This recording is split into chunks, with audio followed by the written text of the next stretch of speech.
precisamente la explicación de la genética, la explicación de la biología, de la ciencia, de las físicas matemáticas, de la poesía, de la literatura, de la historia, la geografía, la arqueología, antropología, etcétera, etcétera.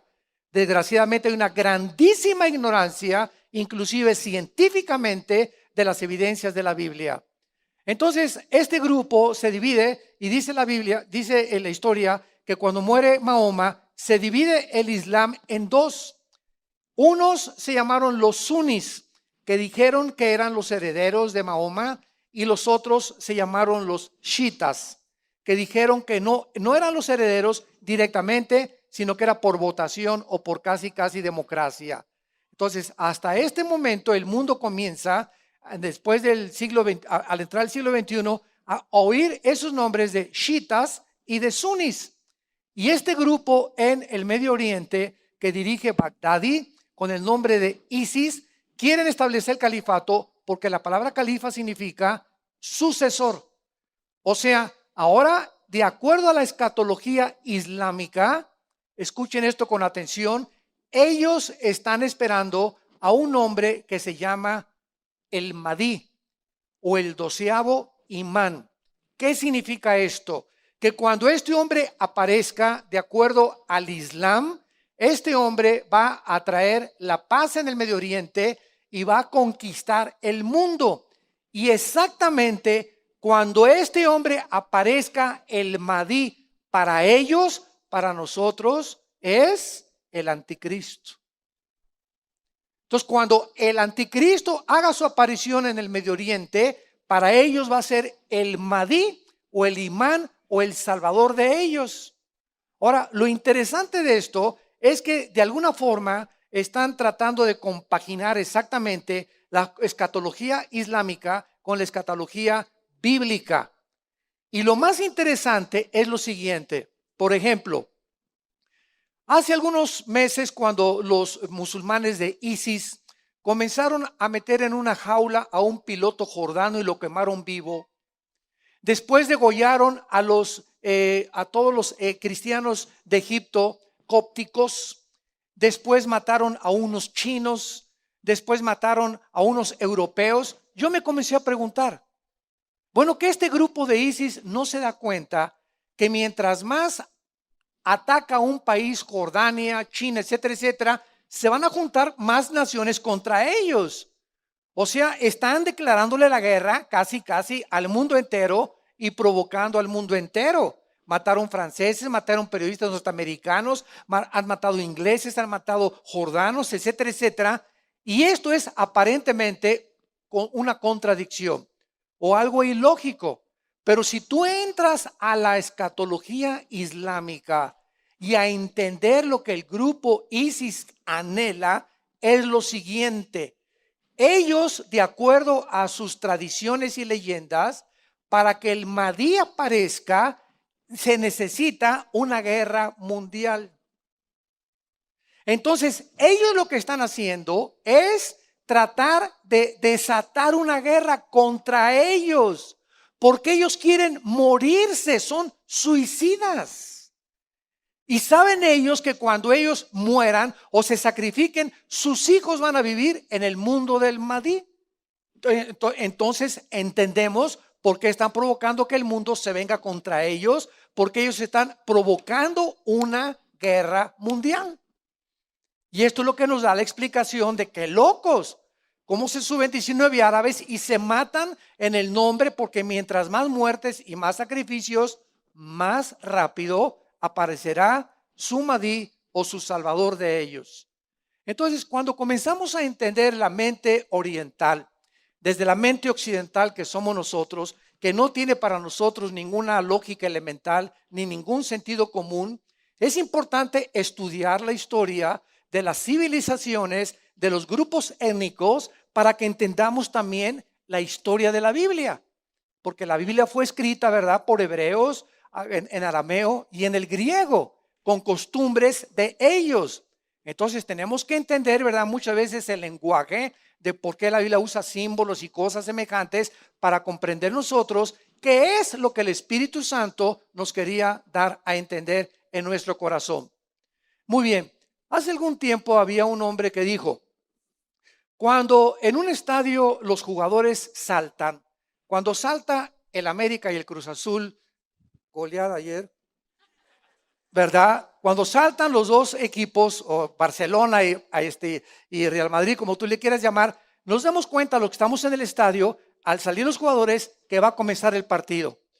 Y así de esa misma manera, cuando nosotros veamos que los protagonistas que la Biblia mencionó hace 2600 años, señores ateos, agnósticos y escépticos que nos visitan, sociólogos, antropólogos y arqueólogos que están escuchando este mensaje, cuando nosotros vemos que en este libro que fue escrito hace por 1500 años, por más de 40 autores, que los lugares geográficos y los protagonistas que la Biblia exhibe hace miles, cientos de siglos, están saltando a la cancha, o son las naciones protagonistas que están actuando ahorita y encabezando los periódicos y los medios de comunicación masivos, nos damos cuenta que el juego va a comenzar.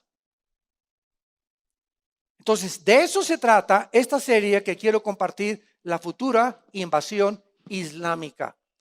¿Qué papel juega el Islam en la Biblia con el cristianismo y el judaísmo? ¿Y de qué forma anticipada el Espíritu Santo nos hace ver que cuando comenzamos a analizar esto y vemos la historia y lo que está pasando en Rusia, en Irán, en la China, en el Medio Oriente, en Siria, en Irak, en Europa, el Brexit, la salida de Inglaterra, qué relevancia tiene con las profecías bíblicas, estas próximas elecciones en Estados Unidos? Ahora en noviembre, estas elecciones de noviembre en Estados Unidos de Norteamérica son las más peligrosas de toda la historia norteamericana.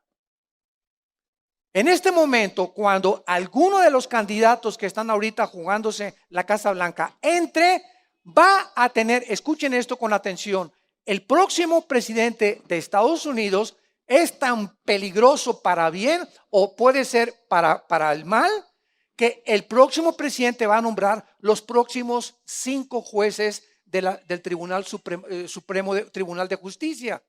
Y estos jueces duran 30, 40 años de edad. Ahorita hay varios de 70 años, son 9 jueces, y ellos determinan ya casi el público y la democracia. Ya fue terminada en Estados Unidos, el país que durante tantos años luchó desde la Segunda Guerra Mundial por la libertad y la democracia. Es una nación en la que ya no es la democracia ni se vota. Ahora, 5 jueces en el junio del 2015, el año pasado, 5 jueces de los 9 jueces votaron, ellos sin consultar al pueblo, que se legislaba el matrimonio gay en Estados Unidos, sin pedirle la opinión a nadie. Gracias a Dios que en México, ¿verdad?, se propuso esta futura legislación de los transgéneros y matrimonios gays. Ahorita me acaban de informar que más de 1 millón de personas se juntaron en Jalisco, en Guadalajara, en esta semana, en Veracruz, en todos lados. Aquí en México también la prensa casi no anuncia estas cosas. Votando a las familias, luchar la defensa por la familia mexicana, era en contra de este síntoma de descomposición social. El matrimonio es entre un hombre y una mujer, y no es entre un hombre y una mujer y una mujer.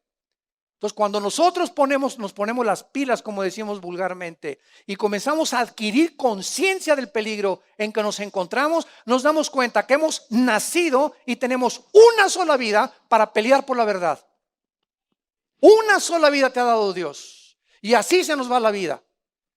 Y es el tiempo de entender que para esta hora nacimos. Para esta hora tienes que demostrar si eres o no eres cristiano, si realmente has abrazado a Jesucristo, y si realmente o vas a pasar la gran tribulación. Y cuando venga el arrebatamiento de la iglesia, te vas a quedar aquí y te jalará los pelos y dirás: Dios mío, ¿por qué no hice caso a la palabra de Dios? Entonces vivimos una época muy, muy peligrosa. Pero vamos a ver en primer lugar lo siguiente. El Nuevo Testamento nos revela claramente que Dios anunció la primera venida de Jesucristo igual la segunda venida de Jesucristo. Ahora bien, Dios es el Dios del tiempo. Y cuando Jesucristo apareció por primera vez hace 2000 años, era importante que Cristo apareciera en el mundo, que Dios bajara y tomara la naturaleza humana para poder manifestarse y poder propagar el mensaje del Evangelio de su gracia y poder describirnos y decirnos quién es Dios. Porque si Dios no hubiera bajado a la tierra, el ser humano, por la investigación científica o por medio del conocimiento humano, nunca hubiéramos conocido quién es Dios. Y esta es la razón por la cual existen miles de religiones. ¿Qué son las religiones? Grupos, organizaciones que de alguna manera se fabrican un Dios. No, pues mi Dios es esto y mi Dios no permite estas cosas. Mi Dios permite estos sacrificios. Mi Dios, etcétera, etcétera. Los griegos tenían miles de dioses. Pero cuando vean a Dios en la persona de Jesucristo, Él es Cristo, el que nos revela al verdadero Dios y al verdadero y único Hijo que se llama Jesús. Y gracias a que Jesús baja hace 2000 años, podemos nosotros entender claramente quién es Dios y qué quiere Dios de nosotros.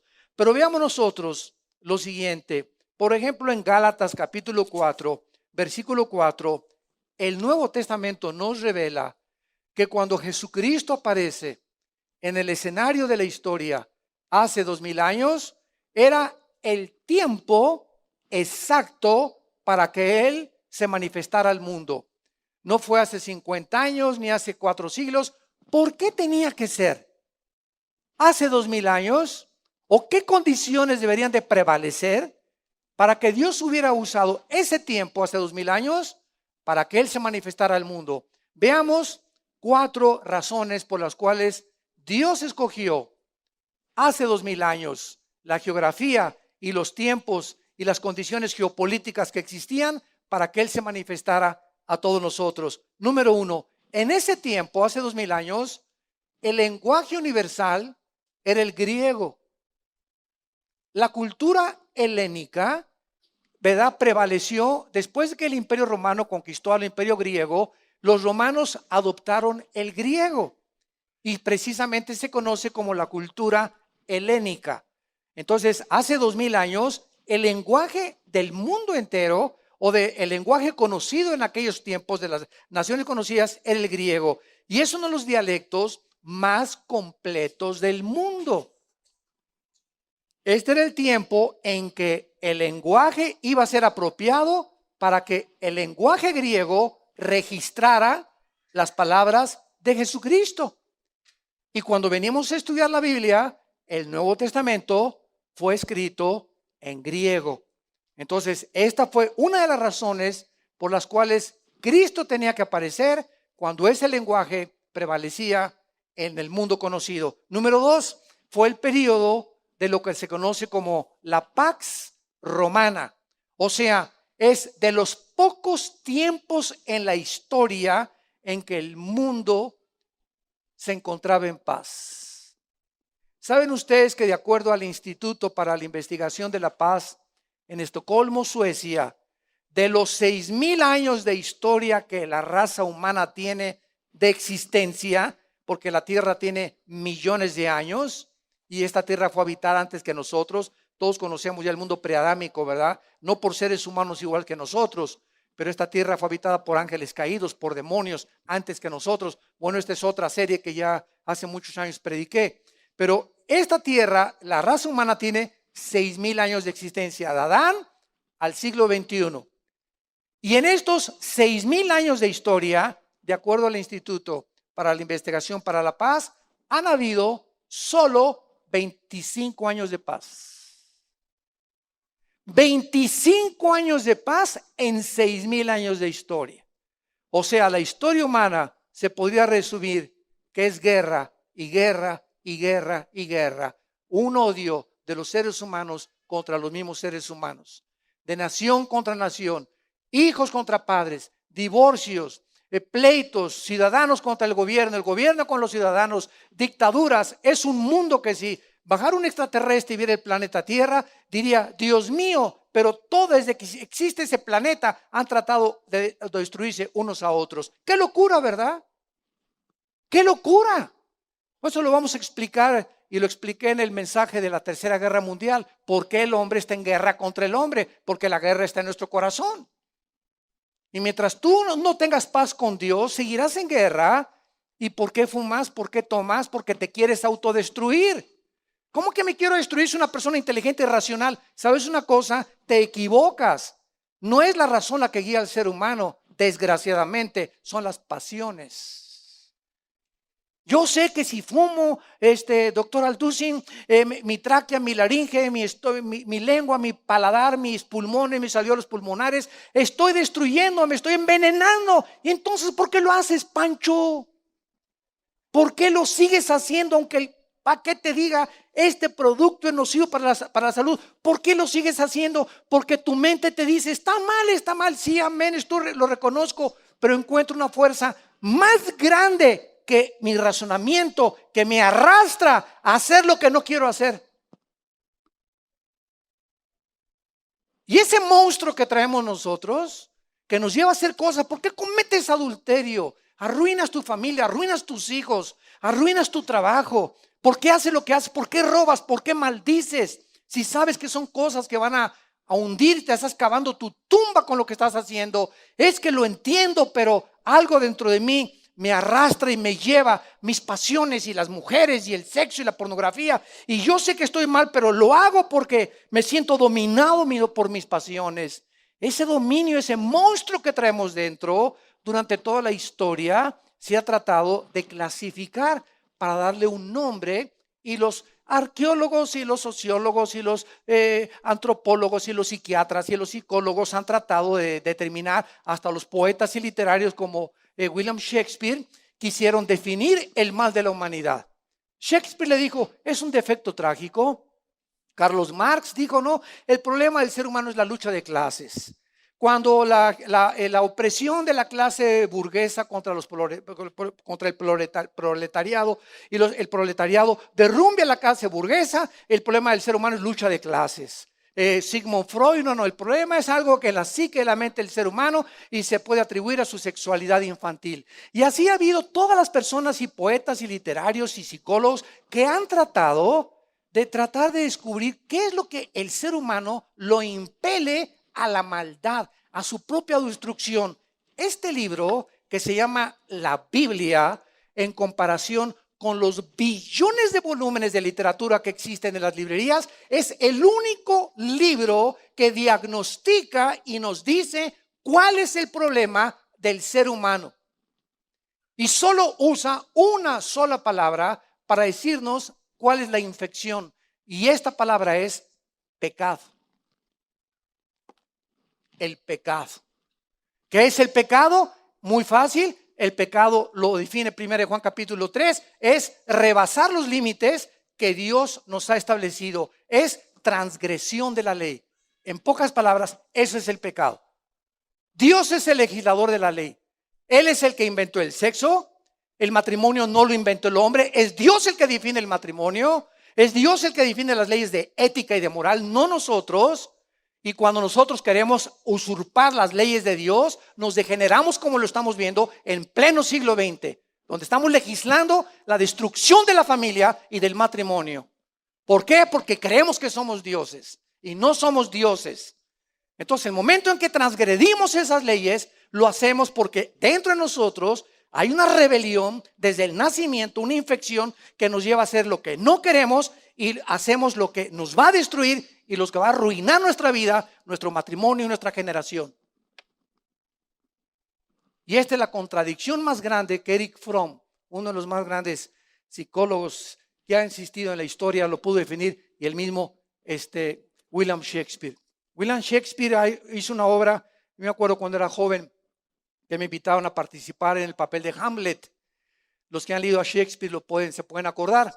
Y en uno de los poemas de Hamlet es el siguiente: pienso, luego existo, luego vivo. Morir, dormir, no más, decía Shakespeare.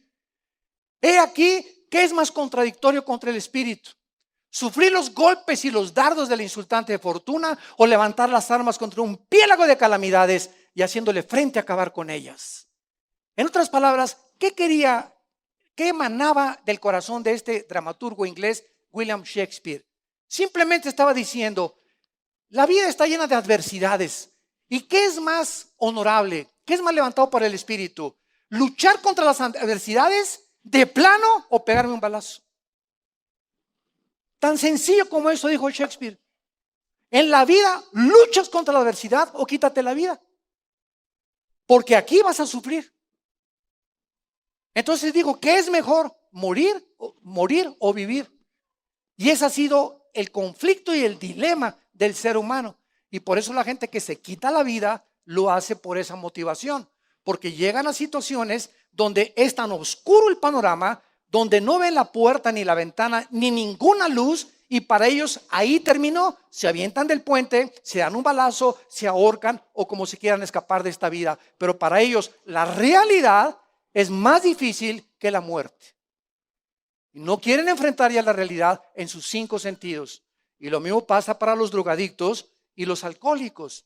¿Quién es un drogadicto? Es una persona que la realidad no la quiere enfrentar en sus 5 sentidos y recurre a la marihuana, a la cocaína, a drogas alucinógenas o a pastillas tranquilizantes para que algo dentro de su sistema químico pueda darle el valor de enfrentar, no en sus 5 sentidos, sino a través de las drogas, la realidad que es tan dura y tan cruel y tan difícil de enfrentar, que es la vida. Y el alcohólico igual, ¿verdad? A ver, échale tequila y viva Zapata y Pancho Villa por acá y por allá, y todas las mujeres son igual. A ver, échale, compadre, por aquí y por allá. ¿Y cuánto te dura la borrachera, compadre? 3, 4 horas. Es como subirte a la rueda de la fortuna y arriba, ¡júa, júa, viva Jalisco! Y la rueda de la fortuna tiene que aterrizar y bajar. Se te tiene que pasar y amaneces peor. La cruda es 1000 veces peor. Y otra vez el lunes a las 8 de la mañana al periférico, al trabajo. Huimos, estamos tratando de huir de los 5 sentidos de la realidad porque es tan difícil la vida sin Dios. Y para eso vino Jesucristo, para entrar a nuestra vida. Recibirán poder cuando el Espíritu Santo venga a sus vidas y me serán testigos. No tendrán temor ya de la vida y estaremos en problemas pero no angustiados, en tribulaciones pero no desesperados, derribados pero no destruidos, perseguidos mas no desamparados. Porque aquí estoy con ustedes todos los días, nunca te dejaré ni te desampararé.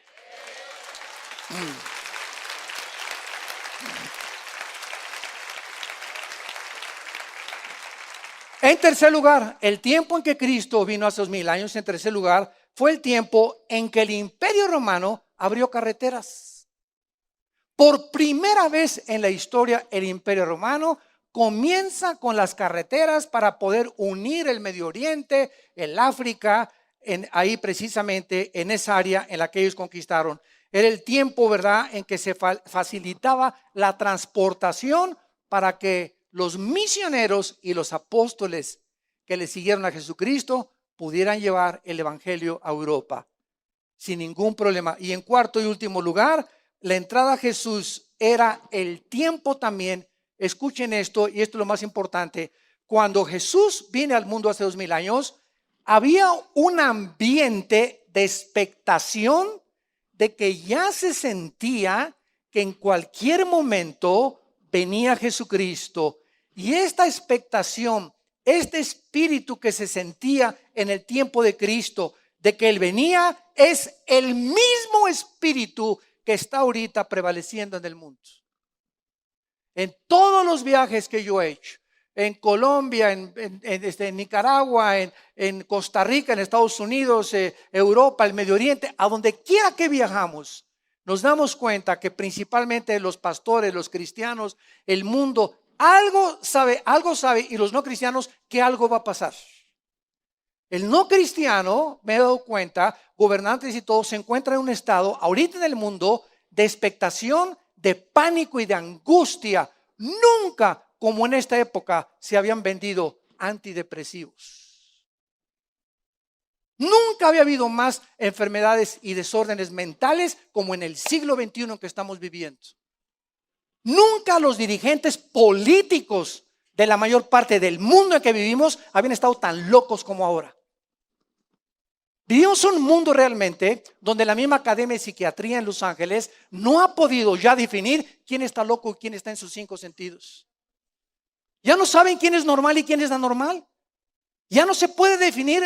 Antes se definía, ¿verdad?, la esquizofrenia, la paranoia, la psicopatía, etcétera, etcétera, con diferentes. Y ahora ya no se sabe realmente cuántos desórdenes mentales se ponen. ¿Quién está loco? ¿Quién está loco? Es el grado a que el mundo ha llegado. El señor de Corea del Norte, ¿verdad?, Kim Jong, que está haciendo pruebas nucleares. Antier mandó un misil de 10 kilotones, que significa 10 millones de toneladas de dinamita nucleares. Se junta el Consejo de Seguridad de Naciones Unidas ayer o antier para pararle y les dice: no me importa la adicción que tengan, lo voy a hacer y lo voy a seguir haciendo.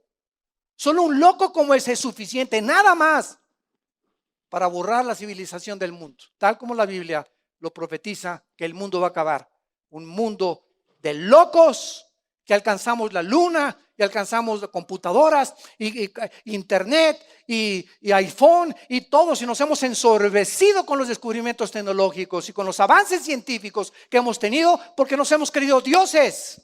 Y no somos dioses, somos seres humanos vulnerables, tontos y tercos, que queremos hacer las leyes morales y alcanzar a Dios y ser como Dios. Y esta es la razón por la cual el mundo terminará como va a terminar.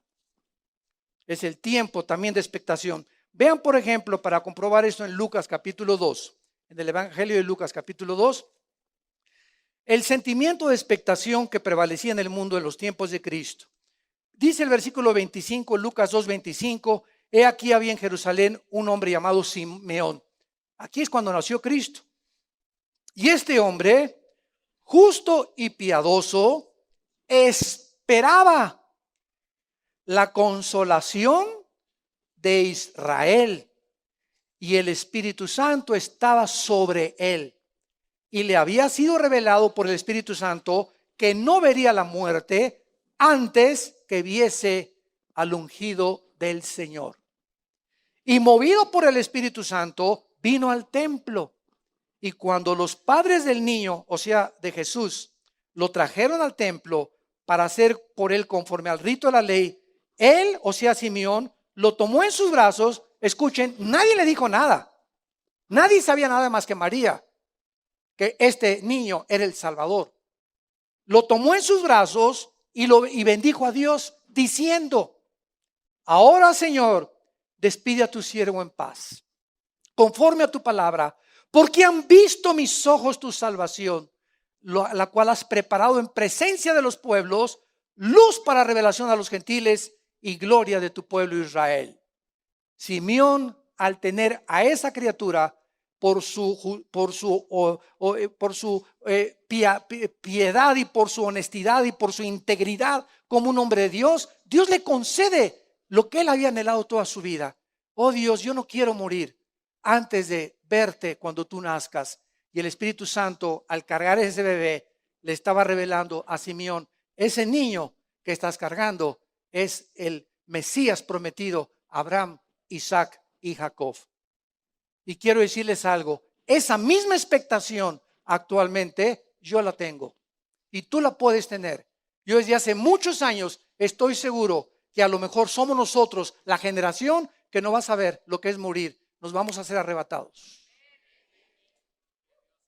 Y si mantienes esa expectación en tu corazón, ¿verdad? Billy Graham, que tiene ahorita, es el más grande evangelista del siglo XX, ahí que vive en Carolina del Norte, tiene 97 años. Y él dice que le dijo a Dios también: no quiero morir antes de ver el arrebatamiento.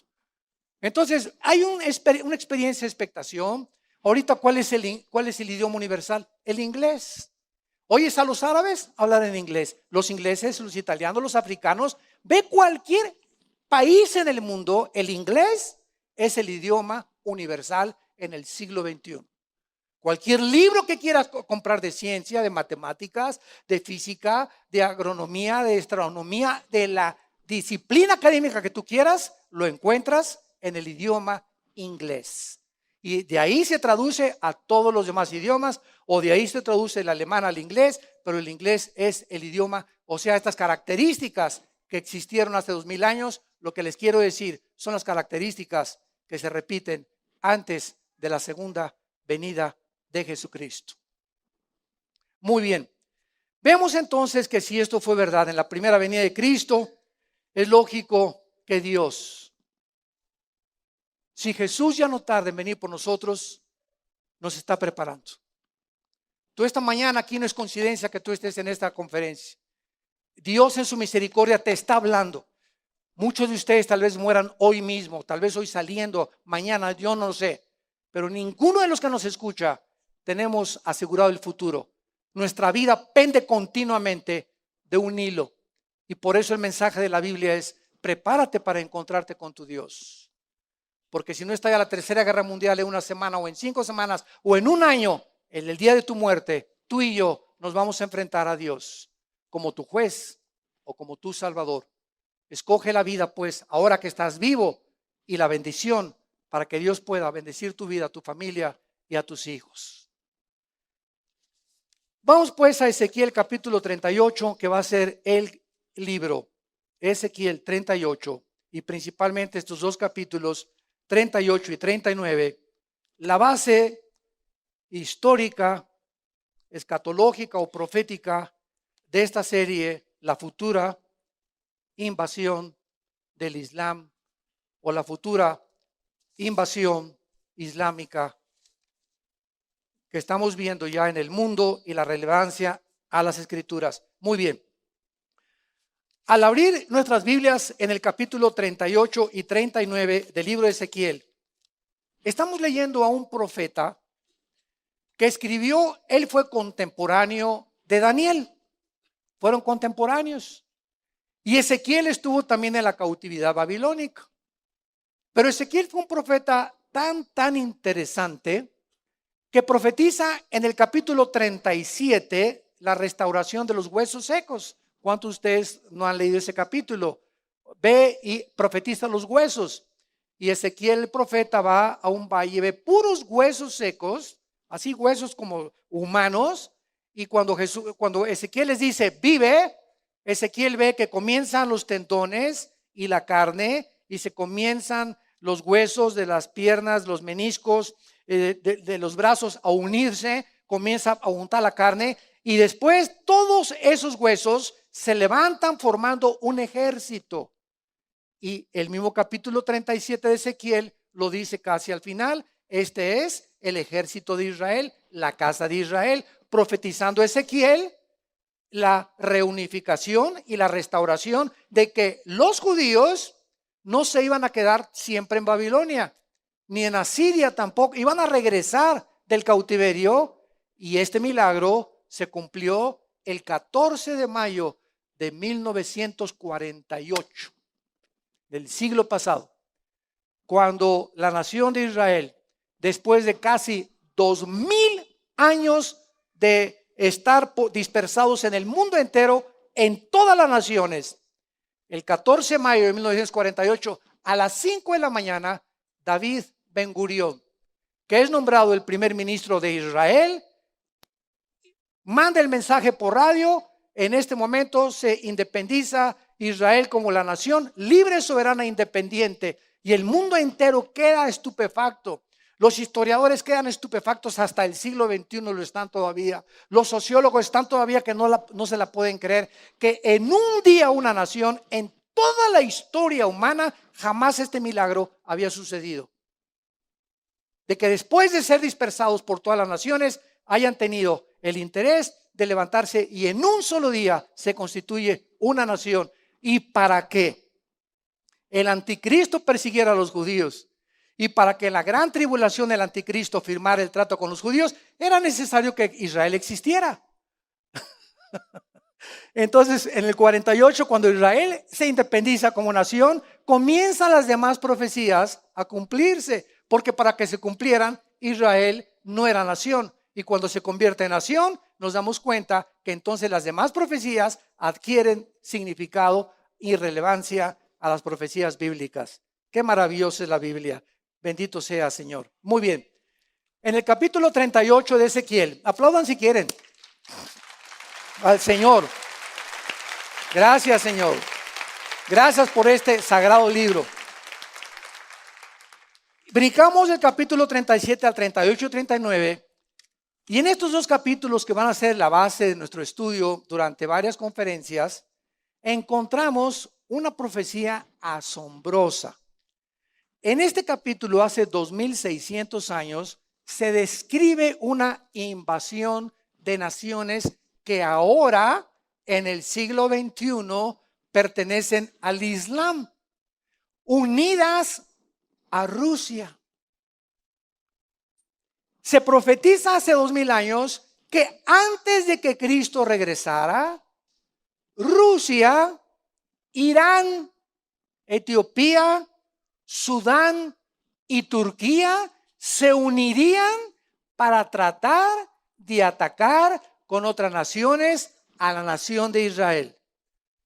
Y las condiciones que prevalecen en esta profecía son las condiciones y son las naciones, o sea, los protagonistas, como lo vamos a ver, que son las naciones que exactamente en el siglo XXI han hecho una alianza en los últimos años para atacar a la nación de Israel. Actualmente tenemos la unión de Rusia, Irán y la China.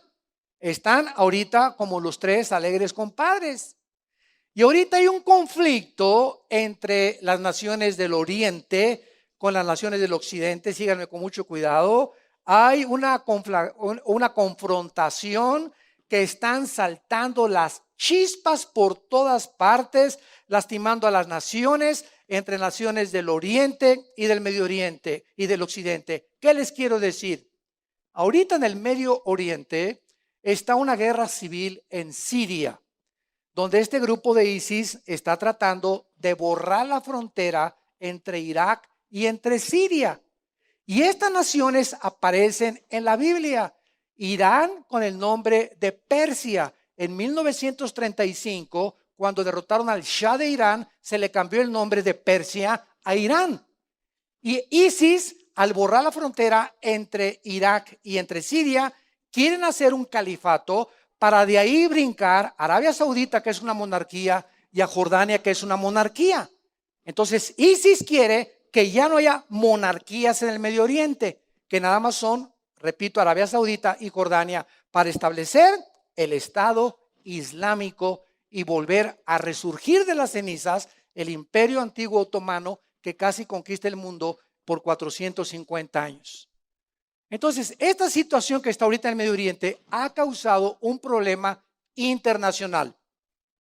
Hace algunos años, todos estos antecedentes van a ser importantes que se los explique para que entendamos estas profecías. Los quiero ubicar en los antecedentes históricos y geográficos de los últimos 1 o 2 años atrás. Hace algunos años, cuando comenzó la guerra de Siria, la guerra civil de Siria, que querían derribar a Bashar Assad, al presidente actual de Siria, el presidente Obama, actualmente jefe de la Casa Blanca y de Estados Unidos de Norteamérica, mandó un ultimátum a Siria, diciéndole al presidente Assad lo siguiente: si usted, presidente Assad, usa armas químicas contra los que sean, Estados Unidos va a intervenir en esta guerra contra usted.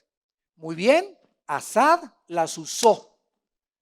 Y el presidente Obama, todas las naciones árabes, porque Arabia Saudita siempre ha estado bajo Estados Unidos y Estados Unidos ha mandado millones de dólares a muchas naciones del Medio Oriente y están esperando, siempre han sobrevivido bajo el paraguas y la cobertura de Estados Unidos.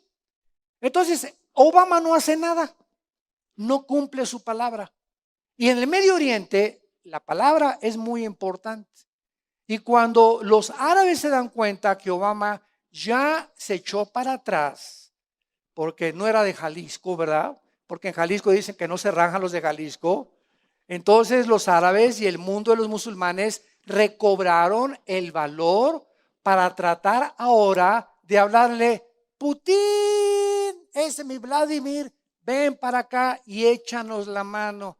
Entonces, en ese momento también el presidente Putin, que es uno de los gobernantes más peligrosos del mundo, y ese sí, lo que dice lo hace, y trae intenciones como lo vamos a ir desarrollando poco a poco. Pero Putin tiene una base en Siria naval. Y la única base naval que Rusia tiene en Siria es la única base que le garantizaría a Rusia el acceso al mar Mediterráneo. Y la tiene exactamente en Crimea, el puerto que se acaba de apoderar en Ucrania. Entonces, a Rusia no le conviene que derroquen al presidente Assad. Entonces Rusia tiene forzosamente que defender a Assad. Se le unió Irán y se le unió la China. Vean el conflicto. Entonces aquí está Siria y aquí está respaldándolo Rusia, Irán y China, impidiendo que derroquen a Assad. Y viene Occidente con la OTAN, la Organización de Naciones del Tratado del Atlántico del Norte, con Estados Unidos para tratar de derrocar al gobierno de Assad. Entonces chocan en Siria, en el punto geográfico donde la Biblia estableció que terminaría la humanidad, es donde se encuentra ahorita la olla hirviendo. Las dos completas civilizaciones antagónicas. El Oriente es antagónico al Occidente, el Occidente es antagónico al Oriente. Las naciones orientales odian a los occidentales, a Europa y a Estados Unidos, y en Europa y Estados Unidos no entienden la mentalidad de los musulmanes, ni de los suicidas, ni de la mente religiosa. En el Medio Oriente, el gobierno y la religión es lo mismo. Aquí hay separación de iglesia y de Estado. Entonces, allá no puede separar la religión de la política. Por ejemplo, el Ayatollah Khomeini en Irán es más poderoso que el presidente de Irán o que el primer ministro de Irán. Cuando estaba Mahmoud Ahmadinejad, el que en las Naciones Unidas declaró, cuando él era presidente de Irán, que destruiría y borraría del mapa a Israel, le preguntaron, oiga, ¿y usted con qué derecho hace? Dice, el Ayatollah Khomeini es mi consejero número 1. Y en Estados Unidos y Europa es diferente. Aquí hay separación, repito, entre iglesia y Estado. Entonces la mente de nosotros en Occidente es muy diferente a cómo funciona la mente allá. Para nosotros es una locura que alguien se amarre bombas y que se meta en un mercado y que desde que son niños en la franja de Gaza, los palestinos, en Irán a los niños les están enseñando que ellos, si mueren antes de los 18 años, van a encontrar más de 70 mujeres vírgenes cuando mueran con Alá en el cielo. Y el niño crece con la mente de un mártir. Porque a un niño lo programas, si tú eres budista, lo haces budista. Si eres ateo, lo haces ateo. Si eres cristiano, pues lo haces cristiano. Los niños es como una computadora que el programa que le metes es lo que va a funcionar. Un niño tiene los programas que le metieron sus padres en la escuela, en la primaria y en la secundaria. Y así vas a funcionar. Son los programas que el mundo nos metió. Cuando venimos a Cristo, ¿qué es el cristianismo? Es una desprogramación que nos comienza Dios a sacar los virus. Estábamos envirulados todos los seres humanos de acuerdo a Dios. Y pensamos, ¿cómo pensamos? No, que el comunismo, el Che Guevara, el Carlos Marx, Freud, eran hombres. Todos los programas que nos metieron por hombres hechos. Y venimos a la Biblia y ahora el programa es de Dios. Ahora son los pensamientos del Creador que nos trajo al mundo. El que quiere programarnos otra vez y no se conformen al mundo, sino transfórmense, dice Romanos 12:2, por la renovación del entendimiento, para que comprendamos la voluntad de Dios. Y ese es el cristianismo, venir todos los días a la Biblia. Mientras más la Biblia esté en mi corazón, mientras más la memorizo, mientras más la leo, es la palabra de Dios y salen los programas del mundo. Entra aquí cuando yo era comunista antes de ser cristiano y Marx y el Che Guevara, tenía una foto del Che Guevara así inmensa arriba de mi cama. Vino Cristo y abajo el Che Guevara. Y vino Cristo y abajo esto y abajo. Y todas las filosofías humanas, humanismo, materialismo, hedonismo, etcétera, etcétera, fuera, eran programas humanos. Ahora tenemos la mente de Cristo. Y eso es lo que transforma nuestras vidas. A mi esposa no la veo como mi sirvienta ni como mi esclava. Es mi reina. Arroz, mi amor. Ahora mis hijos, ¿verdad? Son prestados. Ahora el trabajo, no trabajo para trabajar y para hacer dinero. Ahora trabajo, ¿por qué? Porque quiero invertir en el reino de Dios. Eso pasa a segundo lugar mi trabajo. Porque ahora el centro de mi trabajo es Jesucristo, el centro de mi bufete de abogados, el centro de mi clínica, el centro de mi taller de carpintería, el centro de mi taller mecánico es Jesús, el centro de mi casa es Jesús. Y cuando todo gira alrededor de Jesús y Jesús es el eje de nuestra vida, somos prosperados, bendecidos como no se nos imaginamos, más de lo que nos imaginamos.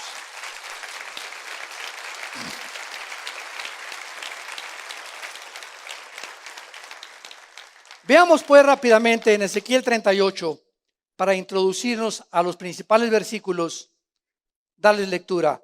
Vino a mí palabra de Jehová diciendo: Hijo de hombre, pon tu rostro contra Gog en tierra de Magog, príncipe soberano de Mesec y Tubal, y profetiza contra él. Y di: así ha dicho Jehová el Señor, he aquí yo estoy contra ti, oh Gog, príncipe soberano de Mesec y Tubal, y te quebrantaré, y pondré garfios en tus quijadas, y te sacaré a ti y a todo tu ejército, caballos, jinetes, en todo equipados, gran multitud con paveses y escudos, teniendo todos ellos espadas. Pongan atención en el versículo 5 y 6 con las naciones que se mencionan. Persia, Cus y Fut con todos ellos con escudo y yelmo. Gomer y todas sus tropas, la casa de Togarma de los confines del norte y todas sus tropas, muchos pueblos contigo. Prepárate y apercíbete tú y toda tu multitud que se ha reunido a ti, y sé tú su guardia. De aquí a muchos días serás visitado. Al cabo de años vendrás a la tierra salvada de la espada, recogida de muchos pueblos, a los montes de Israel, que siempre fueron de desolación, mas fue sacada de las naciones, y todos ellos morarán confiadamente. Subirás tú y vendrás como tempestad, como nublado para cubrir la tierra. Serás tú y todas tus tropas y muchos pueblos contigo. La Biblia describe hace 2600 años las naciones que iban a estar involucradas en una asociación maligna, perversa y satánica para destruir el 65% de las reservas petroleras que existen en el mundo en tres naciones: Arabia Saudita, Irán e Irak. Vuelvo a repetir, entre Arabia Saudita, entre Irak y entre Irán, debajo de estas tres naciones se encuentra el 65% de las reservas petroleras del mundo entero. ¿Qué significa esto? Se le llama el oro negro. Y nosotros, ¿se acuerdan ustedes de la fiebre de oro en California? Cuando se descubrieron las pepitas de oro, la matazón que hubo. Todo el mundo iba a California a principios del siglo XX porque hay oro, y mataron y destruyeron.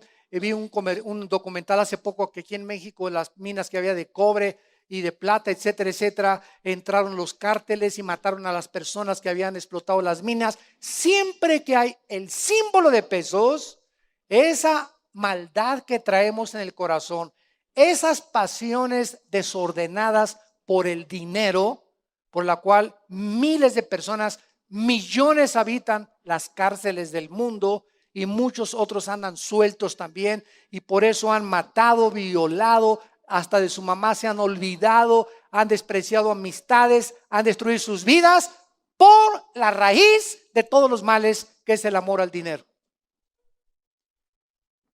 1 Timoteo 6:10, raíz de todos los males, dice la Biblia, es el amor al dinero. No es el dinero, es el amor al dinero, porque el dinero no es malo. Malo que lo ames y que lo conviertas en un ídolo en tu vida, o como tu estatua y tu ídolo, por lo cual toda tu vida está concentrada en hacer dinero, hacer dinero, hacer dinero. En ese momento, esa ambición y ese falso ídolo va a ser un monstruo que va a acabar devorándote y haciéndote perder la razón, tu familia y todo lo que tienes, porque es una maldición. La raíz de todos los males es el amor del dinero, el cual, amando muchos, se perdieron y fueron traspasados de muchos dolores que hunden a los hombres en perdición y en completa alejamiento de Dios. Entonces es lógico que en estas tres naciones, o lo vamos a entender, es lógico que ahí en el Medio Oriente sea una manzana de discordia, donde Rusia, Europa, Estados Unidos, Inglaterra, África, todos quieren un pedazo del pastel. Todos quieren participar del pastel, y las naciones más poderosas, que son ahorita la Unión Soviética y Estados Unidos y desgraciadamente Europa está muy debilitada ahorita, están ocupando en el Medio Oriente la posición que tenía de policía Estados Unidos desde la Segunda Guerra Mundial, donde Estados Unidos ayudaba a Israel, ayudaba a Líbano, ayudaba a Arabia Saudita, a Jordania, etcétera, etcétera. Estados Unidos se retira del Medio Oriente, saca a los soldados de Irak y dice una ley física que dos cuerpos no ocupan el mismo espacio. Es una ley física que se aplica espiritualmente también. Que pasa en el Medio Oriente, se hace un vacío. Entonces, este vacío, ¿quién lo va a llenar? Inmediatamente Vladimir Putin, el presidente actual de Rusia, ve la oportunidad de entrar al Medio Oriente y comenzar con sus tropas a tratar de apoderarse y de controlar el Medio Oriente, y le pide ayuda a Irán, se une la China con ellos, y ahorita el Medio Oriente está en manos de ellos, porque a fuerza tenía ese vacío que ser llenado por un líder. No puede haber un vacío de liderazgo sin que otro líder lo tenga que ocupar. Y ahorita hay un vacío de liderazgo en el mundo que está siendo ocupado por los poderes de maldad. El otro día me hicieron una pregunta en una escuela y me dijeron, ¿nos podría usted nombrar de todos los presidentes que hay actualmente en el siglo XX, señor Alducin, alguno que pueda compararse con Abraham Lincoln, Winston Churchill o Martin Luther King, el líder del racismo en Estados Unidos, etcétera, etcétera? Eso es George Washington. Y me puse a pensar y me puse a recorrer Rusia, Estados Unidos, Europa, el África, los que he oído, ¿verdad? Otros gobernantes que no me sé sus nombres, etcétera, etcétera. Y realmente cuando hice este análisis, porque les dije, déjenme estudiar esto y meterme al internet y a la computadora para tratar de sacar este conocimiento y esta información. Y me entristecí tremendamente, hasta se lo dije a mi esposa, ¿verdad? ¿Sabes una cosa? Que me he metido a estudiar la vida o las tendencias políticas y religiosas de los líderes actuales, y realmente no hay en el mundo entero alguien de que se pueda decir es un buen gobernante. Alguien que vive por el pueblo, que está sacrificándose por el pueblo, que quiere el bienestar del pueblo y que está gobernando y legislando a favor del pueblo. Y Jesucristo lo dijo en Mateo 20 y 22, que los reyes de la tierra se enseñorean de las naciones, los gobernantes tienen la tendencia de oprimir y de acabar en dictadores, en grupos totalitarios donde ellos van a establecer y la democracia se acabó. ¿Por qué? Porque la tendencia de los gobernantes, el control de los demás, la ambición por el dinero y la corrupción. Y así va a acabar el mundo, y por eso Dios tiene que juzgar este mundo. Padre, te damos gracias por tu palabra en esta mañana. Gracias, Señor, porque has comenzado a abrirnos las Escrituras a través de la iluminación del Espíritu Santo, para que podamos comprender. Tú quieres que entendamos el tiempo en que nos encontramos, porque tú lo dijiste.